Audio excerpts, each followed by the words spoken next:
उसी के साथ मैं बताऊं, गबन अरशदुल कादरी ने तहरीर फरमाई। वो एक वाकया तहरीर फरमाते हैं कि हमारे ही वहां अंग्रेजों का दौर था।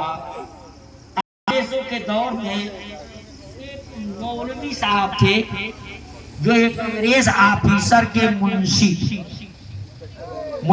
अंग्रेज ऑफिसर मुंशी थे, तो मुंशीगिरी करते थे और हाकिम था, अफसर था। इत्तेफाक से उसकी लड़की, अंग्रेज ऑफिसर की लड़की को शौक हुआ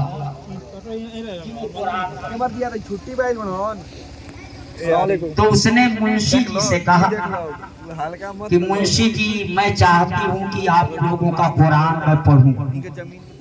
तो मुंशी जी उसकी टाल मटोल कर दिए कि कहीं इसके माँ बाप नाराज हो गए, बिगड़ेंगे।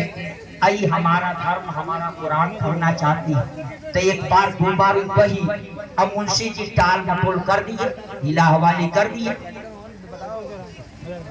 तो दो चार मरतबा हिला हवाली करने के बाद एक रोज अंग्रेज ऑफिसर की लड़की कहती है, मुंशी जी आप नहीं पढ़ा रहे हैं ना, तो याद रखिए कल कयामत के दिन मैं कहूंगी कि मैं चाही थी कि मैं कुरान पढ़ूं।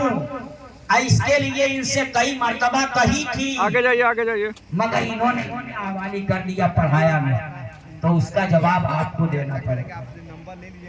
जब इतनी बात कहा तो मुंशी जी ने कहा ठीक है, कल से मैं आज आया करूंगा पढ़ाने के लिए। अफसर की लड़की थी, उसने कहा प्यासा कुएं के पास जाता, आप काहे को आ जाया करेंगे, आप खुद ही टाइम बताइए किस वक्त मैं आ जाया करूंगी पढ़ने के लिए।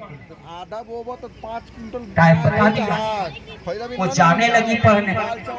धीरे धीरे धीरे धीरे पढ़ते पढ़ते उसके दिल के अंदर इस्लाम की मोहब्बत पैदा। और जब इस्लाम की मोहब्बत पैदा हुई,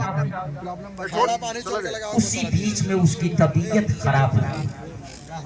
और जब तबीयत खराब हुई तो अब एक दिन, दो दिन, तीन दिन, नागा कर दिन नहीं गई पढ़ने। मुंशी जी जब कई दिन नागा हो गया तो मुंशी जी आए इस अंग्रेज ऑफिसर के वहां। तो दरवाजे पे दोनों मियां बीवी बैठे, अब मायूस बैठे। मुंशी जी ने जाते कहा, आज कई दिन से वो पढ़ने नहीं जा रही है, क्या बात है? इन लोगों ने कहा, हजरत क्या बताया जाए मुंशी जी, उसकी हालत नाजुक है, चंद लम्हों की मेहमान है, जाइए देखिए बिस्तरे मर्द पे है, वीडियो बन रहा है। अंदर जाने के बाद देखे उसकी हालत, वो बड़ा खुश। उसने कहा, मुंशी जी बड़ी अच्छे मौके पर आप आए, मैंने इस्लाम को पसंद कर लिया, बना के हमको दीजिएगा।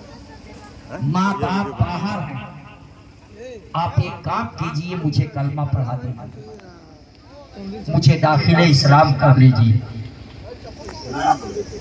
एक काम और कीजिएगा कि मेरे घर वाले अपने धर्म के एतबार से हमारा अंतिम संस्कार करेंगे, वो अपने कब्रिस्तान हमको दफनाएंगे, आप जाइए देखिए।